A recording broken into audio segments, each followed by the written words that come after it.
Good morning students. स्वागत है आपका मॉस की ऑनलाइन क्लासेस में। पिछली क्लास में हम लोगों ने पढ़ा था पतले बेलनाकार एवं गोली खोल, वो हम लोग कंप्लीट कर चुके हैं। आज हम लोगों को नया टॉपिक देखना है, डाला हुआ है मरोड़ यानी कि टॉर्जन। ठीक है, तो आज हम लोग देखेंगे टॉर्जन। तो सबसे पहले अगर जैसे नाम के साथ आपको समझ में आ रहा होगा मरोड़। मरोड़ क्या होगा? किसी चीज को आपने तीन चीज सुनी होगी। एक तो घुमाना, किसी चीज को घुमाना, यानी कि अगर कोई शाफ्ट है,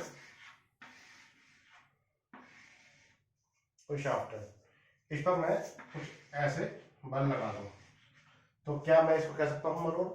क्या इसको मरोड़ कहा जा सकता है? बिल्कुल नहीं। ये घूम रही है, ये अपने एक्स पर घूम रही है, किसी एक एक्सिस पर ये घूम रही है। इसको घूर्णन कहेंगे, इसको मरोड़ नहीं कहेंगे। घूर्णन और मरोड़ में अंतर है। मरोड़ क्या करना है आपको? शाफ्ट का एक सिरा जो है वो फिक्स रखना है, ये फिक्स रहेगा, और इसको घुमाएंगे तब ये जो है कुछ ऐसा करके आपको मरोड़ना है। यानी कि या तो फिर आप एक एंड फिक्स रखें, या आप क्या करें, इसको अपोजिट डायरेक्शन घुमा दें। ये लीजिए, अब जो होगा ये हमारे दोनों ही मरोड़ के एग्जाम्पल है। या तो हम दोनों सिरे बराबर तथा विपरीत बल लगाकर घुमाएं, या फिर हम लोग एक सिरा फिक्स कर एक सिरा को घुमाएं, तो हमारा ये मरोड़ कहलाता है। क्लियर? तो यदि आप दोनों एक ही डायरेक्शन लग रहे हैं या एक एंड फिक्स नहीं है और आप घुमाए जा रहे हैं, तो वो मरोड़ के अंतर्गत नहीं आता है। एक बात, अब मरोड़ में यहाँ पर हम लोग केवल और केवल शाफ्ट पर मरोड़ देखते हैं। मरोड़ जो होता है हम लोग उपयोग क्यों करते हैं? घुमाव इस्तेमाल करते हैं शाफ्ट के ऊपर।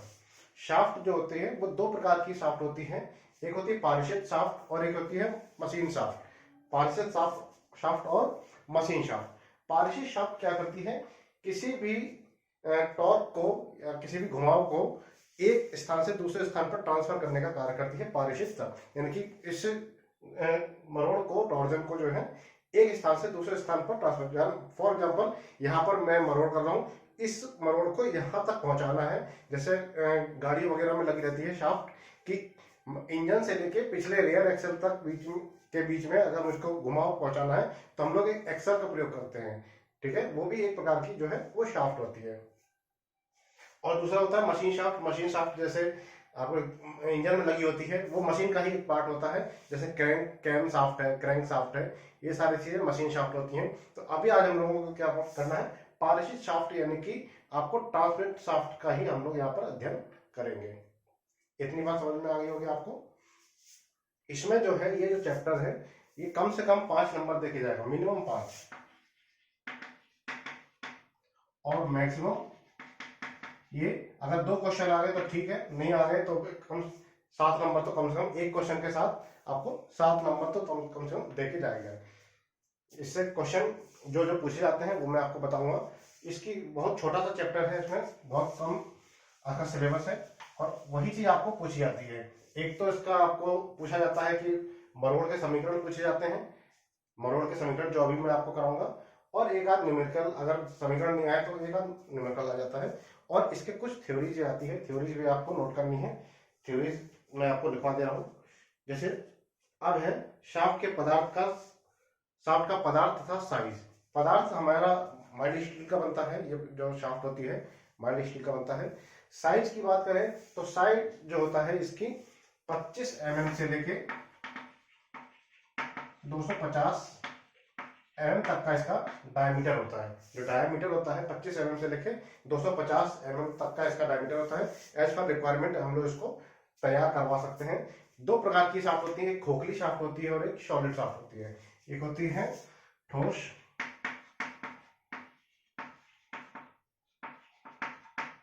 खोखली,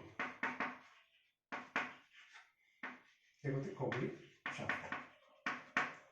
हम लोग जो अधिकांश प्रयोग में लाते हैं वो खोखली शाफ्ट का प्रयोग करते हैं। सॉलिड शाफ्ट का प्रयोग हम लोग कम करते हैं। इसका मैं अभी आपको रीजन बताऊंगा विद प्रूफ करके कि इसका प्रयोग कम क्यों किया जाता है। ठीक है, तो दो प्रकार के हम लोग शाफ्ट का यूज करते हैं, ठोस शाफ्ट या खोखली शाफ्ट। खोखली शाफ्ट जो होती है वो कंपेरिजन टू सॉलिड शाफ्ट के तुलना में ज्यादा सामर्थ्यवान होती है, ज्यादा उसकी स्ट्रॉन्ग होती है। इसके बारे में अभी हम लोग अध्ययन करेंगे। ठीक है, मरोड़ का आप लोग देख लिया, मरोड़ घूम देख लिया हम लोगों ने। एक हेडिंग डाल लीजिए जो हमारा पूछा जाता है एग्जाम के अंतर्गत, जो डेफिनेशन की मैं बात कर रहा था, शुद्ध मरोड़।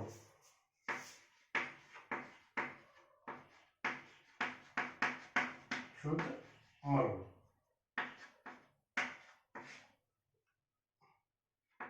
एक लाइन लिख लीजिए, इस पर एक लाइन लिख लीजिए, लिख लीजिए।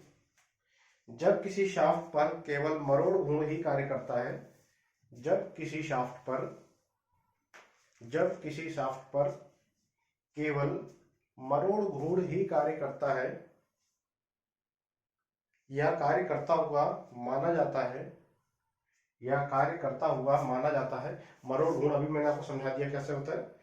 या कार्य करता हुआ माना जाता है तो इसके प्रभाव में शाफ्ट का शुद्ध मरोड़ होता है। तो इसके प्रभाव में शाफ्ट का शुद्ध मरोड़ होता है और शाफ्ट में केवल मरोड़ कर्तन प्रतिबल ही उपजते हैं। मरोड़ कर्तन प्रतिबल ही उपजते हैं। यानी कि अगर शुद्ध मरोड़ घूर्ण लग रहा है तो क्या उत्पन्न होगा? कर्तन प्रतिबल उत्पन्न होगा।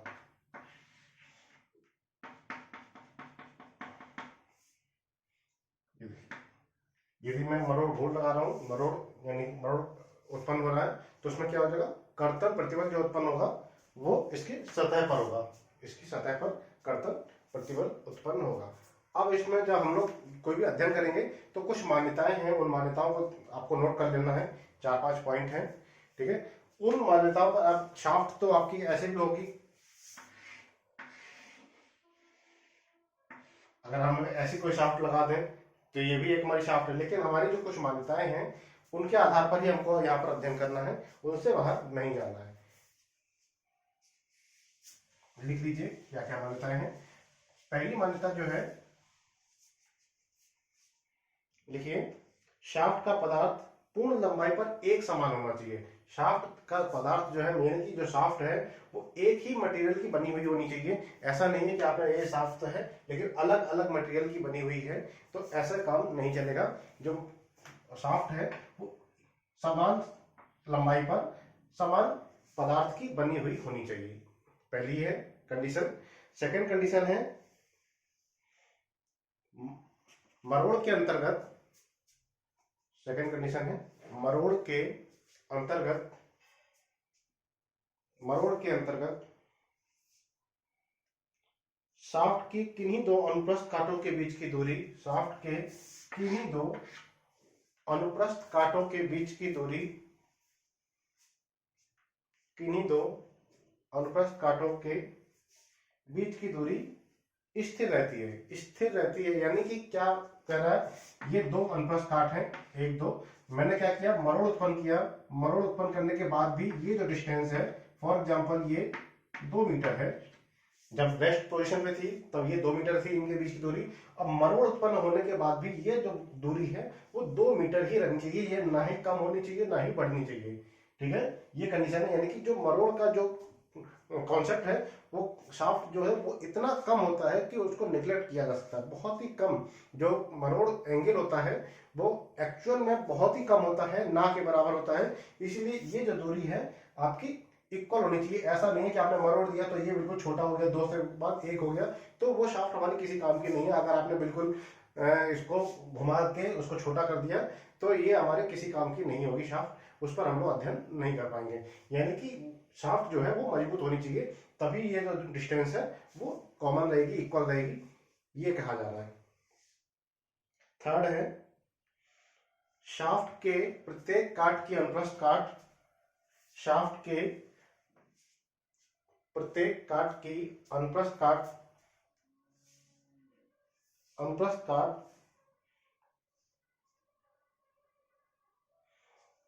का क्षेत्रफल भी समान होना चाहिए।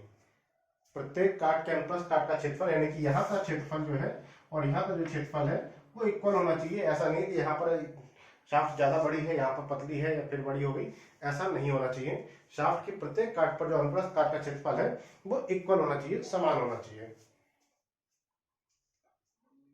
नेक्स्ट पॉइंट, नेक्स्ट पॉइंट,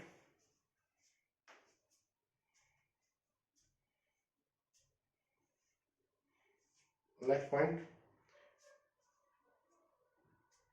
बल आघूर्ण लगने के पहले, बल आघूर्ण लगने से पहले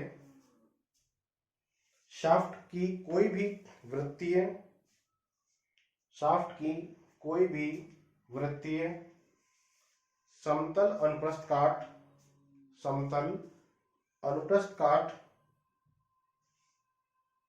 अनुप्रस्थ काट मरोड़ या बल घूर्ण, मरोड़ या बल घूर्ण लगने के बाद भी, लगने के बाद भी वृत्तीय समतल रहती है, वृत्तीय समतल रहती है। इसका क्या मतलब है, यानी कि अगर इसका क्रॉस सेक्शनल एरिया कुछ ऐसा है, फॉर एग्जांपल ये जो डायमीटर डी है ये भी चेंज नहीं होना चाहिए, मरोड़ के बाद भी ये जो डायमेंशन, इसका जो परिधि है, मान लीजिए एरिया सेम हो गया, परिधि आपके कम ज्यादा हो गई तब भी नहीं चलेगा, इसकी जो परिधि है वो भी समान रहनी चाहिए, यानी कि इसकी जो वृत्तीय काट है वो भी बिल्कुल इक्वल ही रहनी चाहिए, बल लगने से पहले और घूर्ण लगने के बाद बनेगी।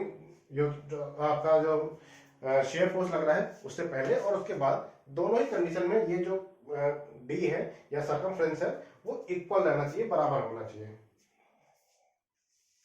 बस ये सारी कंडीशन है, ठीक है। अब मैं आपको कुछ परिभाषाएं नोट करा देता हूं जो कि इंपॉर्टेंट परिभाषाएं हैं। पहला है मरोड़ दृढ़ता, नोट कीजिए।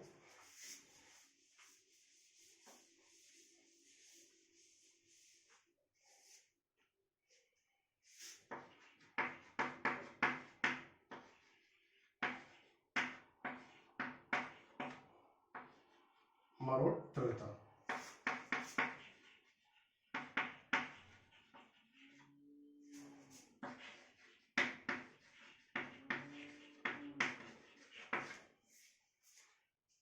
मरोड़ दृढ़ता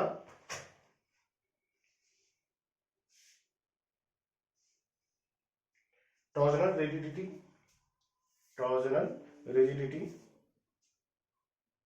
मरोड़ दृढ़ता बहुत ही इंपॉर्टेंट है, कई बार पूछा गया है। एक नंबर में निम्नलिखित को परिभाषित करो, उसमें ये पूछा जाता है। लिखिए, यदि शाफ्ट के लिए, यदि शाफ्ट के लिए दृढ़ता गुणांक या कर्तन मापांक, यदि शाफ्ट के लिए दृढ़ता गुणांक या कर्तन मापांक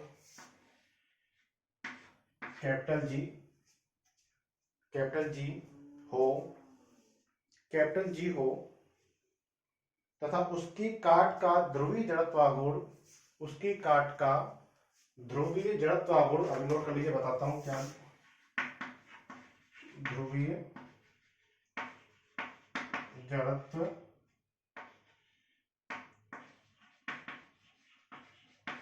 आघूर्ण, इसको कैपिटल जे से डिनोट करते हैं, कैपिटल जे से डिनोट करते हैं। ध्रुवीय जड़त्व आघूर्ण कैपिटल जे हो, कैपिटल जे हो तो जे तथा जी के गुणनफल को, तो जे तथा जी के गुणनफल को मरोड़ दृढ़ता, मरोड़ दृढ़ता कहते हैं, ठीक है। मरोड़ दृढ़ता क्या है, ये कर्तन मापांक तथा ध्रुवीय जड़त्वाघूर्ण। कर्तन मापांक आप लोगों ने पढ़ा होगा, हुक के नियम में मैंने आपको पढ़ाया था, हुक के नियम में, अभी इसको नोट कर लीजिए पहले। ये होता था टाउ अपॉन फाई, अगर याद हो, कर्तन प्रतिबल बटे कर्तन विकृति, कर्तन प्रतिबल तथा कर्तन विकृति के अनुपात को कर्तन मापांक कहते हैं, कर्तन मापांक। ये आपको हुक के नियम पढ़ाया था, sigma equal to F upon A, sigma is directly proportional to E, प्रतिबल तथा विकृति आपस में समानुपाती होते हैं अंडर द इलास्टिक लिमिट। ये आपको हुक का नियम पता होगा। यहाँ पर आपको हुक के 3 स्थिरांक बताए थे, ई यंग मापांक, जी कर्तन मापांक और के आयतन मापांक। ये था हमारा यंग मापांक, ये था कर्तन मापांक और ये था आयतन मापांक। ये अगर याद होगा आपको, ये सिग्मा अपॉन ये हो गया था, ये टाउ अपॉन 5 हो गया था, ये आयतन प्रतिबल तथा आयतन विकृति के अनुपात को आयतन मापांक कहते हैं। चलिए, ये सारी चीजें तो बहुत पुरानी है, ये सब आप लोगों ने पढ़ी हुई है, प्रतिबल विकृति के चैप्टर में सारा पढ़ाया हुआ है। वहां से है ये हमारा कर्तन मापांक। अब ये चीज नहीं आई है, ध्रुवीय जड़त्व आघूर्ण। ध्रुवीय जड़त्व आघूर्ण क्या होता है? जड़त्व आघूर्ण आपको पता होगा, आई एक्स एक्स और आई वाई। इस जे को आई जेड जेड भी कहते हैं हम लोग। जे को क्या कहते हैं? I Z Z. यानी कि आपको मैंने फॉर्मूला दिखाया है, आई जेड जेड बराबर आई एक्स एक्स प्लस आई वाई वाई। ये मैंने आपको फॉर्मूला ऑलरेडी नोट कराया हुआ है जड़त्व आघूर्ण में। तो वही चीज है ये, आई जेड जेड को ही हम लोग ध्रुवीय जड़त्व आघूर्ण कहते हैं। मान लीजिए अभी शाफ्ट के बारे में बात हो रही है, तो शाफ्ट का अगर मैं ध्रुवीय जड़त्व आघूर्ण बताऊंगा तो पाई बाई 4 क्या होता था? पाई डी की पावर 4 अपॉन 64। ये हम लोगों ने पढ़ा है, पाई डी की पावर 4 अपॉन 64। ऊपर थोड़ा सा नोट कर दे रहा हूं।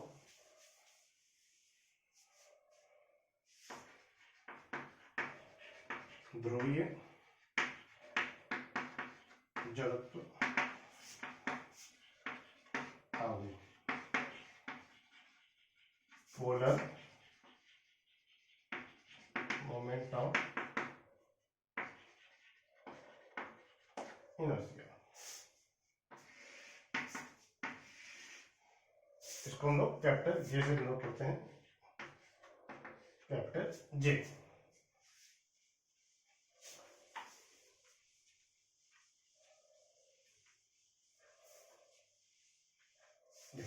मैंने क्या बताया? आई जेड जेड, जे को आई जेड जेड या आई एक्स एक्स प्लस आई वाई वाई। ये हम लोगों ने पढ़ा हुआ है ऑलरेडी।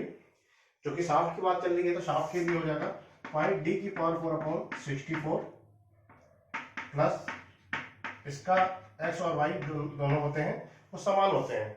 सर्कुलर के लिए आपका एक्स एक्सिस के सापेक्ष जड़त्व आघूर्ण और वाई एक्सिस के सापेक्ष जड़त्व आघूर्ण दोनों इक्वल होते हैं।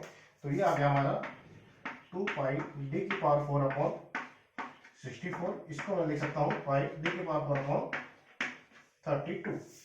कहीं पर भी अगर आपको ऐसा कुछ देखने को मिलता है पाई डी की पावर 4 अपॉन 32, आप तो आप इसको जे लिख सकते हैं, या फिर हम लोग क्या लिख सकते हैं? देखिए, इस डी को मैं 2r लिख सकता हूं, इस डी को मैं 2r लिख सकता हूं। 2 दूनी 4 दूनी 8 दूनी 16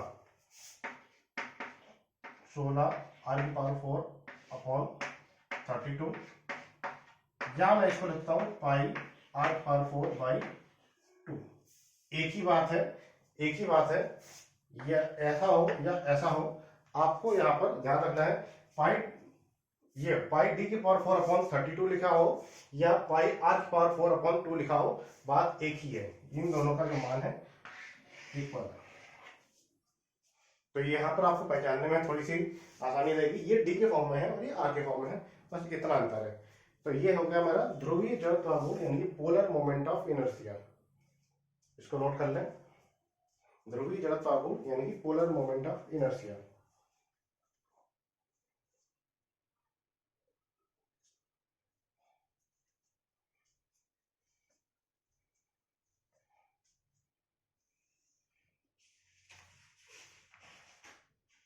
नेक्स्ट है ध्रुवीय आकृति मापांक। ध्रुवीय आकृति मापांक नेक्स्ट हेडिंग है।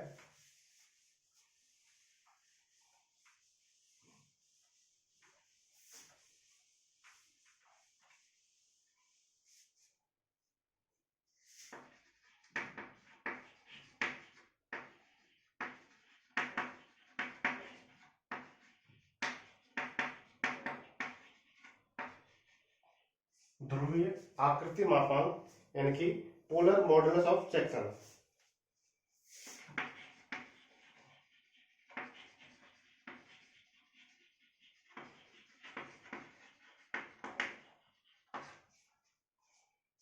Polar modulus of section. ध्रुवीय आकृति मापांक, ये भी बहुत बार पूछा गया सवाल है, ये 1 नंबर में पूछ लेता है। ध्रुवीय आकृति मापांक नोट कीजिए, नोट कीजिए। शाफ्ट की काट के ध्रुवीय जड़त्वागुण, शाफ्ट की काट के ध्रुवीय जड़त्व आघूर्ण, पोलर मोमेंट ऑफ इनर्शिया, जो अभी मैंने नोट कराया। ध्रुवीय जड़त्व आघूर्ण कैपिटल जे तथा शाफ्ट की त्रिज्या आर के अनुपात तथा शाफ्ट की त्रिज्या आर के अनुपात को शाफ्ट की काट का ध्रुवीय आकृति मापांक कहते हैं। ध्रुवीय आकृति मापांक कहते हैं। ध्रुवीय आकृति मापांक कहते हैं। चलिए, ये सब तो थ्योरी हो गई। इसके बाद हम लोग अब आते हैं नेक्स्ट अपने मेन सवाल पर, जो कि हमें सबसे ज्यादा बार पूछा जाता है, मरोड़ समीकरण।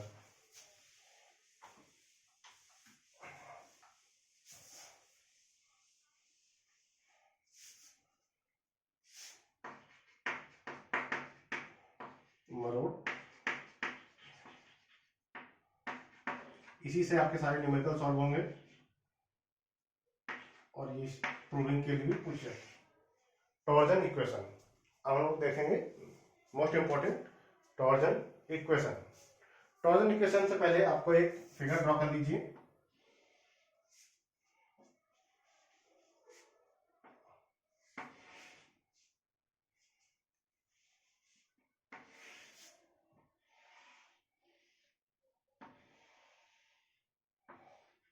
ये कोई एक शाफ्ट है, ये इसकी एक्सिस है,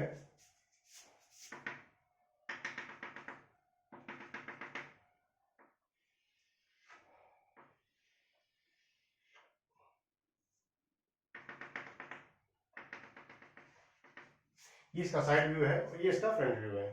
ठीक है, नाम दे दिया कुछ ए बी, इस शाफ्ट का नाम दे दिया मैंने ए बी। अब क्या होगा, मैंने यहां पर एक टॉर्क लगाया, यहां पर यानी कर्तन बल लगाया मैंने। उससे क्या होगा, ये जो बी है वो यहां पहुंच गया कहीं बी डैश पे।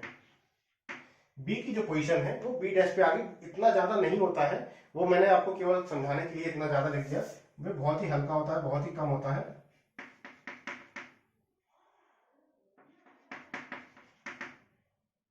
फॉर एग्जाम्पल यहाँ पर हो गया, नहीं यहाँ पर।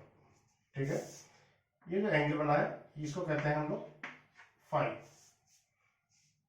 अब यहाँ पर देखा जाए तो ये जो बी था वो अब यहाँ पर पहुंच गया कहीं बी डैश पर। ठीक है, ये पहले ये हो गया मेरा थीटा। ये जो रेडियस है इसको हम लोग कहेंगे आर, यहां से लेके यहां तक जो रेडियस है वो रहेगी हमारी आर। ये शाफ्ट की लंबाई फॉर एग्जांपल है एल। फॉर एग्जांपल इस शाफ्ट की जो लंबाई है वो एल है। क्लियर? ये फिगर आपको बनाना पड़ेगा, इतना सफिशिएंट है। अब यहां पर देखेंगे तो triangle A B B dash में, त्रिभुज ए बी बी डैश में tan फाई इक्वल टू होता है लंब बटे आधार। tan फाई इक्वल टू होता है लंब बटे आधार। क्योंकि मैंने अभी आपको बताया फाई जो है वो बहुत छोटा है, फाई बहुत छोटा है, अतः tan फाई इक्वल टू, हम लोग फाई क्या लिख सकते हैं, इक्वल टू हो गया B B dash upon A B. B dash, इसका जो मान है वो हम लोग यहां से निकाल लेंगे। तो ये एक चाप बन रहा है, चाप बराबर होता है कोण गुणित त्रिज्या। कौन सा फॉर्मूला है, कोण दिया है थीटा, त्रिज्या दी है आर। ये है हमारी चाप जो है वो है बी डैश। यहाँ पर हो गया आर थीटा। ए बी का मान दे देखिए एल दिया है, ए बी का मान दिया है एल, ये लीजिए, ठीक है। अब ये फाई आपको पता है कैपिटल जी इक्वल टू होता है टाउ अपॉन फाई, कर्तन मापांक बराबर होता है। यहां से जो फाई का जो मान आएगा, क्या मैं phi equal to tau upon G ले सकता हूं? फाई बराबर मैं क्या ले सकता हूं, टाउ अपॉन जी, ये लीजिए tau upon G equal to R theta upon L. केवल आर और जी को मैं इंटरचेंज करता हूं, आर यहां और जी वहां पर, तो tau upon are equal to ji theta upon L, ये लीजिए समीकरण नंबर 1 हो गया। ये मेरी एक कंडीशन हमारी प्रूव हो गई। कितनी होगी, tau upon are equal to ji theta upon L, tau upon are equal to ji theta upon L, ये हमने प्रूव कर दिया। इसको मैं यहां लिख ले रहा हूं, tau upon are equal to, ये बन गया मेरा समीकरण number 1, tau upon are equal to ji theta upon L. समीकरण नंबर 1 मैंने प्रूव कर दिया है और उसको मैंने यहाँ पर लिख दिया है। अब आते हैं सेकंड पर। अभी तक हम लोग देख रहे थे, इस पर अध्ययन कर रहे थे, अब हम लोग जरा इस पर अध्ययन करते हैं कि क्या इस पर फर्क पड़ेगा। इसको रख कर दे रहा हूं मैं।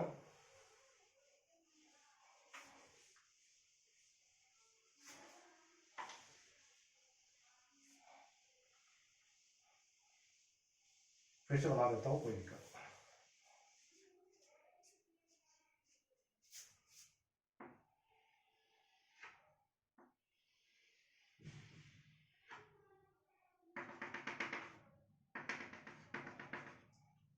ये जो हमारा फ्रंट व्यू था, इस पर मैंने स्मॉल r1 की डिस्टेंस पर एक स्टेप ली मैंने,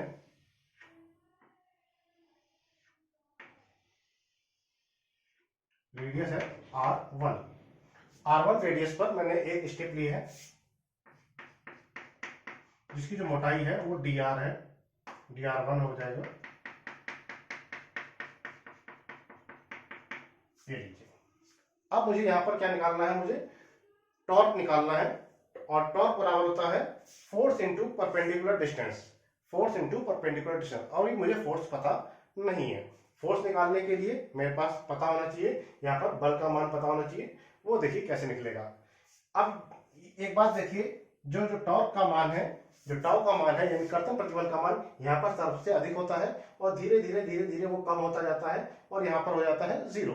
यानी कि जो टाउ है, अगर मैं बात करूं इस पर टाउ 1 की, यहाँ पर टाउ 1 कितना लग रहा होगा, टाउ 1 अगर मैं ऊपर से निकालूं तो यहां से ऊपर से नहीं निकालना है। देखिए क्या समझाना चाह रहा हूं, tau 1 is directly proportional to R, tau is directly proportional to R. ये है यहाँ पर जो कर्तन प्रतिबल है वो r के प्रोपोर्शनल है। जब r का मान बढ़ेगा तब टाउ का मान भी बढ़ेगा, जब r का मान कम होगा तब टाउ का मान भी कम होगा, जब r का मान 0 होगा तब टाउ का मान भी 0 होगा। कुछ ऐसा है। टाउ का मान यहाँ पर सबसे अधिक है, यहीं पर नोट कर देता हूं कहीं पर।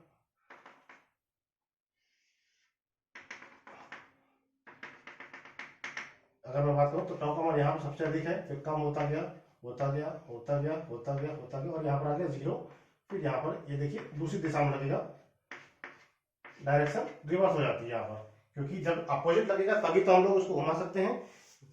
एक ही दिशा में लगेगा तो घुमा ही नहीं सकते। जब अपोजिट डायरेक्शन में लगेगा, यानी कि एक इधर तो दूसरा बल इधर लग रहा होगा, बल की डायरेक्शन जो है वो जस्ट अपोजिट होती है। कुछ ऐसा बनता है, कुछ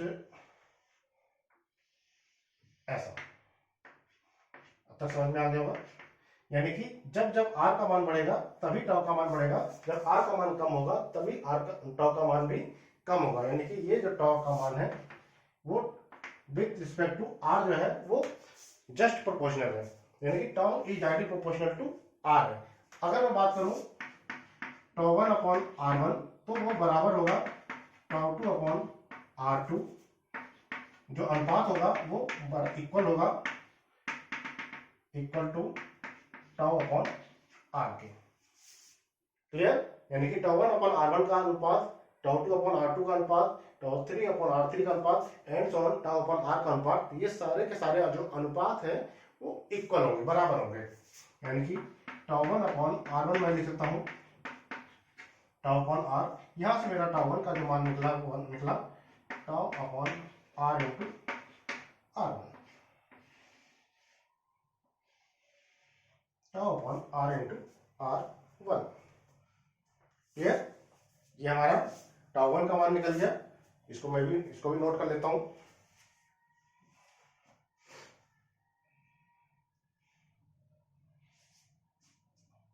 यहीं पे नोट कर लेता हूं भाई, टाउ 1 इक्वल टू है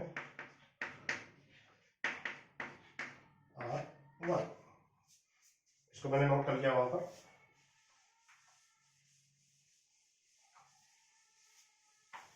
अब सभी को पता है मुझे बल निकालना है, कर्तन बल निकालना है, तो क्या हो जाएगा प्रतिबल, कर्तन प्रतिबल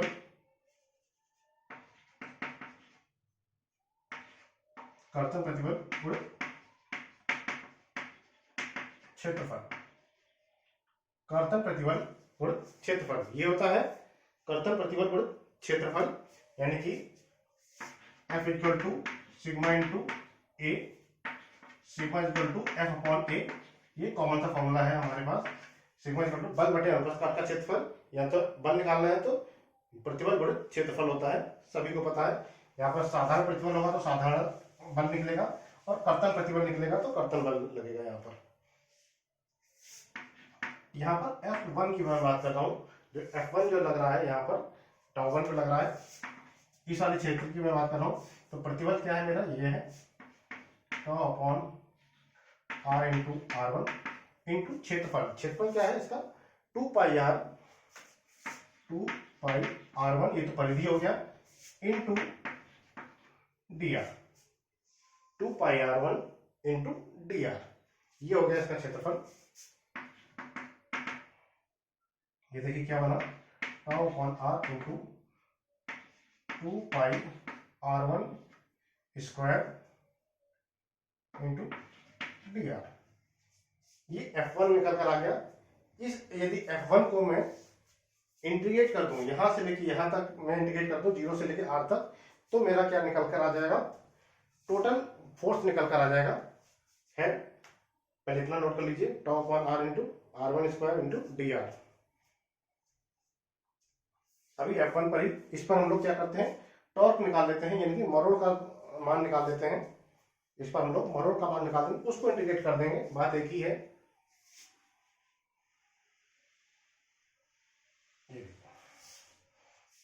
देखिए इस बल का शाफ्ट के केंद्र पर आघूर्ण, कर्तन बल का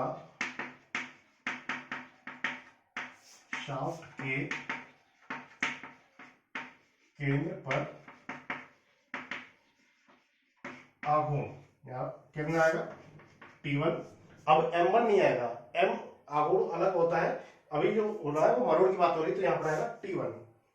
T1 क्या हो जाएगा F1 इंटू R, भाई यहां से लेके यहाँ अभी R1 की बात हो रही, तो यहाँ हो जाएगा R1, अभी केवल इसकी बात करें, T1 की बात करना है, तो T1 इक्वल टू क्या हो जाएगा F1 इंटू R1। F1 हो गया मेरा कर्तन बल और R1 होगी मेरी दूरी, ठीक है। तो यही होता है बल गुणित लंबवत दूरी, यहाँ पर बल है मेरा कर्तन बल F1 और लंबवत दूरी जो है वो है R1। F1 का मान मैं यहीं से नोट कर दे रहा हूँ, टाउ अपॉन R इंटू 2 पाई R1 square into dr into again R1। ये आ गया मेरा T1 अगेन आ गया टॉप 1 r इंटू 2 पाई r1 cube into D R. चलिए ये आ गया T। अब मेरा टॉर्क निकल गया जो है इस स्टेप पर, जो हम लोगों ने पतली सी स्टेप पानी थी उस पर टॉर्क निकल गया, लेकिन मुझे निकालना क्या है, पूरी शाफ्ट पर निकालना है। तो क्या करेंगे, इसको इंटीग्रेट कर देंगे 0 से लेके r तक। इसको अगर मैं इंटीग्रेट कर दूं 0 से लेके r तक तो मेरा कैपिटल T का मान निकल कर आ जाएगा, जो कि हमें रिक्वायरमेंट है T का। 0 से लेके r तक ये T आ गया, इसमें टॉ अपॉन r और यहां तक जो है कांस्टेंट है tau upon r into 2 pi, ये कांस्टेंट है। r1 का हो जाएगा r1 की पावर 4 अपॉन 4, r1 का क्या हो जाएगा, r1 की पावर 4 अपॉन 4। इसको नोट कर लीजिए, r1 की पावर 4 अपॉन 4। इसको थोड़ा सा और सिंप्लीफाई करेंगे, t का मान निकल कर आ जाएगा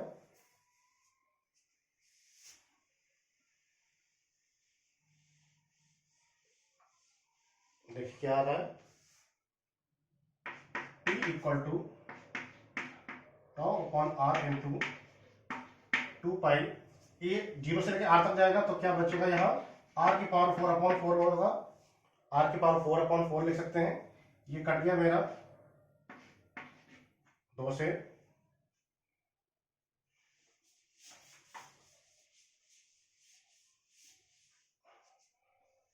ये देखिए t इक्वल टू आ गया tau upon r into pi r की पावर 4 बाई 2। अभी मैंने आपको ये नोट कराई थी कि ये होता है j के बराबर। अभी मैंने आपको नोट कराया है ध्रुवीय जड़त्व आघूर्ण, polar moment of inertia, pi r की पावर 4 बाई 2। अभी मैंने आपको नोट कराया है। तो ये जो है हमारी वैल्यू है वो polar moment of inertia j के बराबर है। इसको साइड में लिख लेंगे, j इक्वल टू जो होता है पाई r की power 4 by 2, t equal to हो जाएगा tau upon r into j। तो t upon j equal to tau upon r, ये बन गया मेरा सेकंड समीकरण। t upon j equal to tau upon r, ये समीकरण बन गया मेरा 2। अब समीकरण नंबर 1 ये था मेरा और समीकरण नंबर 2 ये हो गया। दोनों को मिक्स कर देंगे तो बन जाएगा मेरा मरोड़ के समीकरण। अब समीकरण नंबर 1 क्या है, ये है tau upon r equal to ji theta upon L, ये था मेरा समीकरण नंबर 1। ये आ रहा है t upon j equal to tau upon r, ये बना मेरा समीकरण नंबर 2।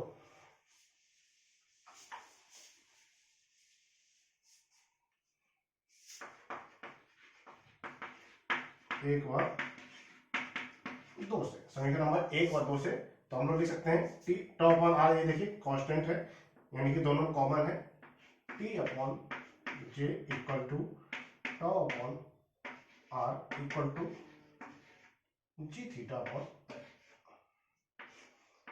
ये बन गया मेरा मरोड़ के समीकरण।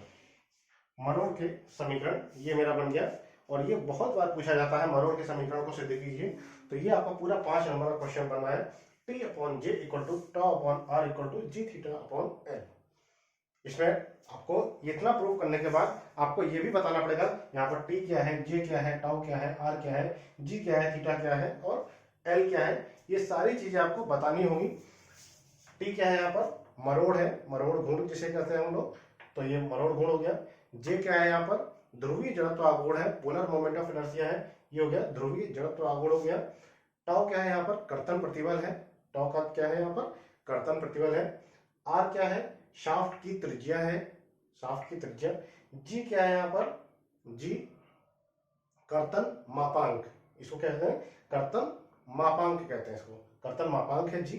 थीटा जो है वो मेरा मरोड़ घूर्ण है, मरोड़ कोण है ये हमारा, ठीक है, ये जो है मरोड़ कोण है थीटा। और एल जो है वो शाफ्ट की लंबाई है, एल जो है हमारे शाफ्ट की लंबाई। इन सबको आपको, ये जितने भी 6-7 पॉइंट हैं, इन सभी को एक एक लाइन में आपको लिखना जरूर है, तभी आपका जो आंसर है वो सही माना जाएगा।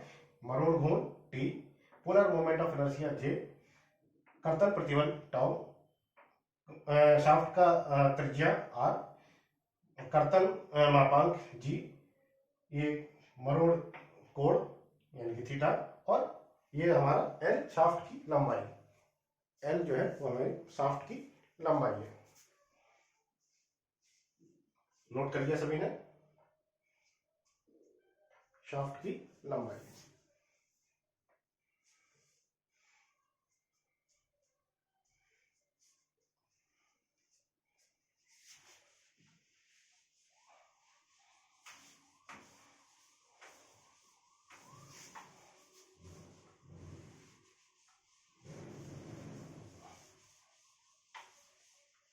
यही हमारा मेन था। इसके बाद तो न्यूमेरिकल बच रहे हैं, और जो जितनी भी थ्योरी आती है वो मैंने आपको नोट करा दी है। एक बार देख लेता हूँ कुछ बचा तो नहीं। हाँ, एक चीज बच रही है, शाफ्ट द्वारा पारित शक्ति। शाफ्ट द्वारा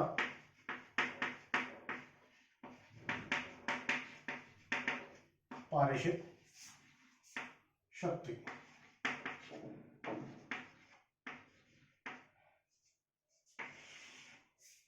शाफ्ट द्वारा पारित शक्ति, power transmitted by the shaft, power transmitted by the shaft. छोटा सा फॉर्मूला है, नोट कर लेंगे। इसमें लिखिए, माना आर त्रिज्या, माना आर त्रिज्या, माना आर त्रिज्या की शाफ्ट पर, आर त्रिज्या की शाफ्ट पर एक स्पर्शीय बल, आर त्रिज्या की शाफ्ट पर एक स्पर्शीय बल F न्यूटन का कार्य करता है। स्पर्शीय बल F न्यूटन का कार्य करता है। अतः इसके द्वारा उत्पन्न घुमाव घूर्ण, अतः इसके द्वारा उत्पन्न घुमाव घूर्ण, जिसको कैपिटल टी कहेंगे, capital T equal to F into R. घुमाव घूर्ण capital T equal to F into R द्वारा शाफ्ट एन चक्र प्रति मिनट, एन चक्कर प्रति मिनट पर घूमने लगती है। एन चक्कर प्रति मिनट पर घूमने लगती है। एन चक्कर प्रति मिनट पर घूमने लगती है। लाइन चेंज करके, शाफ्ट के एन चक्करों में, शाफ्ट के एन चक्करों में किया गया कार्य या प्रति मिनट कार्य, या प्रति मिनट कार्य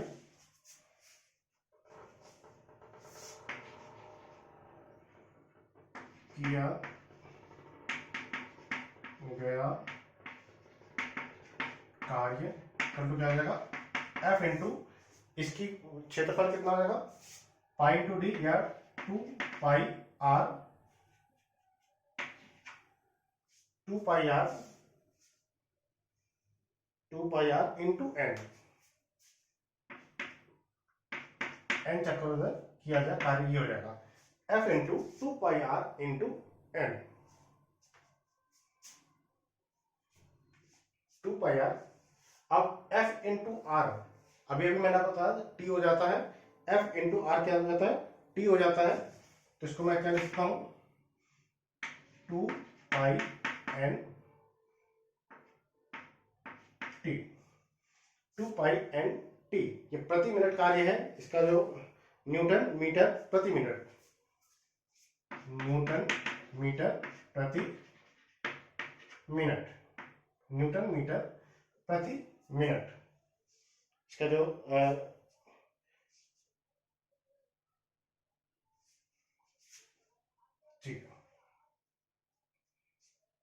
न्यूटन मीटर प्रति मिनट। अब शाफ्ट द्वारा पारित शक्ति की बात करें, ये कार्य है शाफ्ट द्वारा पारित शक्ति इक्वल टू क्या हो जाएगा,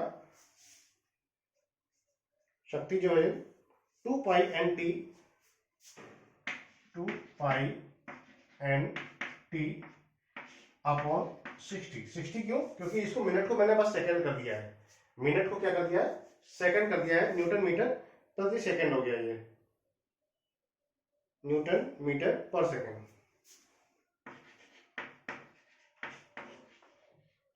इसी को कहते हैं वॉट, इसी को कहते हैं वॉट। तो P बराबर हो गया 2 पाई एन टी अपॉन 60, इसको कह सकते हैं न्यूटन मीटर पर सेकेंड, या इसको कह सकते हैं हम लोग वॉट या किलोवाट। चलिए इतना ये हो गया मेरा। बट ये हमारा फॉर्मूला मोस्ट इंपॉर्टेंट फॉर्मूला है, ये अभी बहुत यूज में आएगा। तो शाफ्ट द्वारा पारित शक्ति क्या हो जाएगी, 2 पाई एन टी अपॉन 60। यहाँ पर 2 पाई, पाई का मान तो कोई भाई, एन यहाँ पर चक्रों की संख्या है शाफ्ट द्वारा प्रति सेकंड लगाए गए चक्कर, टी यहाँ पर जो है वो टॉर्क है, यानी कि एफ इंटू आर। टी जो है वो है एफ इंटू आर, टी बराबर जो है एफ इंटू आर, का ध्यान रखना है। तो अब हमारा ये एक फॉर्मूला और मिल गया मुझे, उसके अलावा T upon J equal to tau upon are equal to ji theta upon L, ये नमन के इसके समीकरण, मरोड़ के समीकरण के अलावा मुझे एक फॉर्मूला और मिल गया शाफ्ट द्वारा पारित शक्ति। चलिए अब हम लोग कल देखेंगे, नेक्स्ट क्लास में कल हम लोग देख लेंगे इसके कुछ न्यूमेरिकल, और खोखली शाफ्ट जो होती है वो सॉलिड शाफ्ट से कैसे ज्यादा मजबूत होती है उसके बारे में थोड़ी चर्चा करेंगे, उसको प्रूव करेंगे। तो आज के लिए बस इतना ही। जो भी ये थ्योरी थी, मेन थ्योरी थी, वो आज मैंने खत्म कर दी है। कल हम लोग इसके न्यूमेरिकल देखेंगे और इस पर हम लोग कुछ और जो भी बचा होगा वो देखेंगे। कल आपका ये चैप्टर खत्म हो जाएगा, छोटा सा चैप्टर था, ज़्यादा बड़ा नहीं है, तो इसलिए आप लोग थोड़ा थोड़ा पढ़ेंगे आराम से, कोई दिक्कत नहीं है। चलिए आज के लिए इतना ही। Thank you so much.